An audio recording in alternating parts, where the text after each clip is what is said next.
What's going on, car family? I'm Ben Wayne, and thank you for joining me in another video.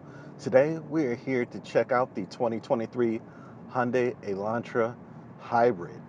So we've reviewed the Elantra a few times before on this channel if you've been with us for a while. We checked out the standard Elantra, then we checked out the Elantra N line, and then we checked out the full fat Elantra N, which is my favorite in the lineup. But today we're checking out the Hybrid. The hybrid model is something that people who want to reduce costs on fuel expenditures are going to want to look at. So the base price as tested, this one is loaded and costs around $30,000. Now I mentioned in the other Elantra reviews, specifically the standard Elantra, that this is a great first car if you have a kid, if you're sending them to college, you just want them to have a basic sedan with all the safety features that you could imagine at a reasonable price point. This is a car that you would want to look at. Now the hybrid is coming in with a 1.6 liter turbocharged 4-cylinder power plant. Now it also works with an electric motor. So the combined output is 139 horsepower and 195 pound-feet of torque. So if you look underneath the hood, you'll notice you have the internal combustion engine and some of those hybrid components as well. Now the battery pack sits underneath the rear seats. That's going to give you, an ideal balance to the car. It's not going to impact the CG too heavily. So over the time that I've had this car, it felt like driving the standard Elantra almost in terms of the physics, how it handles the, the change in the directions, the braking and all of that. So you're going to get what you expect in terms of the Hyundai Elantra that we've known for the past couple years. Overall, this is the same car, just paired with an electric motor and the internal combustion engine. So the electric motor is providing you about 43 horsepower. The internal combustion engine, you're looking at about 104. Now again, combined, you're looking at about 139 horsepower.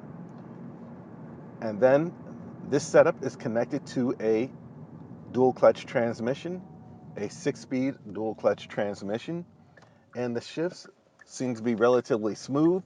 We'll lay into the throttle here.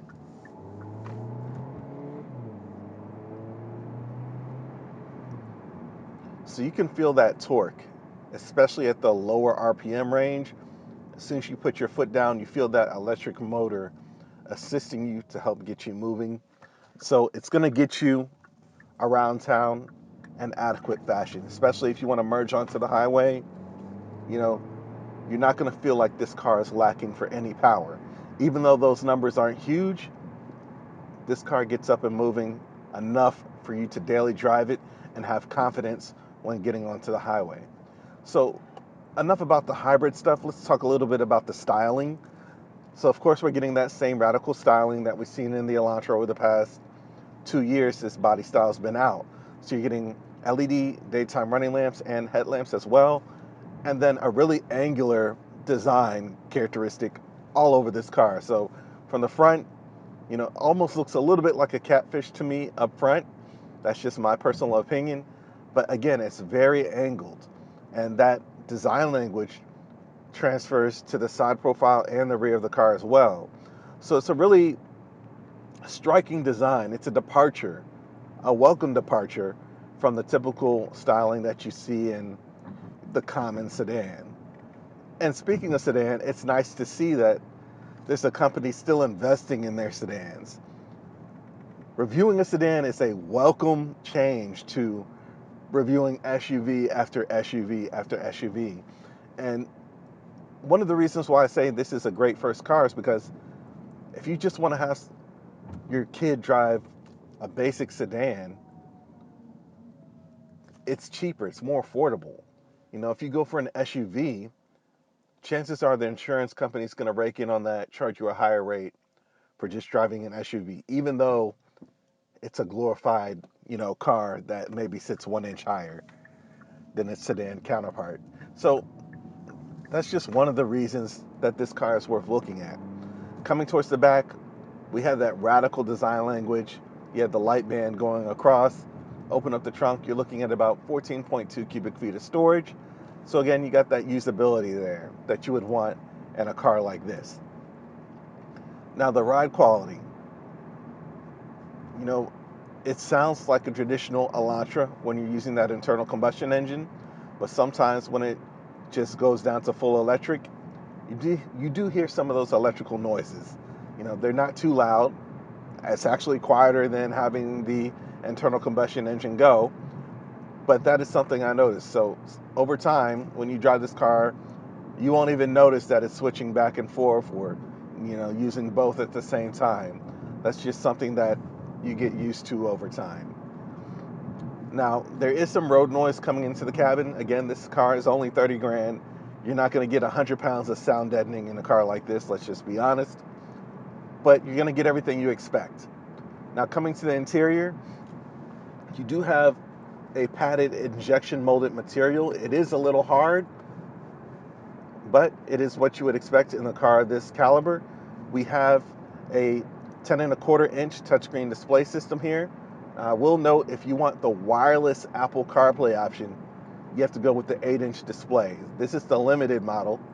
It's giving you a 10.25-inch display. So in order to use the Apple CarPlay and Android Auto, you have to have your phone connected up by a USB cable.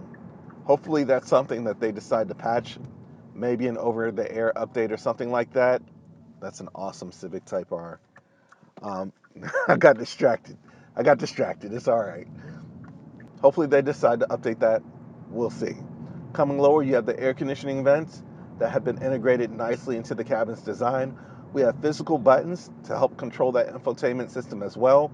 So I love the duality of that. You can either use the touchscreen or these hotkeys back here to jump to whatever menu you need to get to. We also have the air conditioning controls, all physical buttons here as well.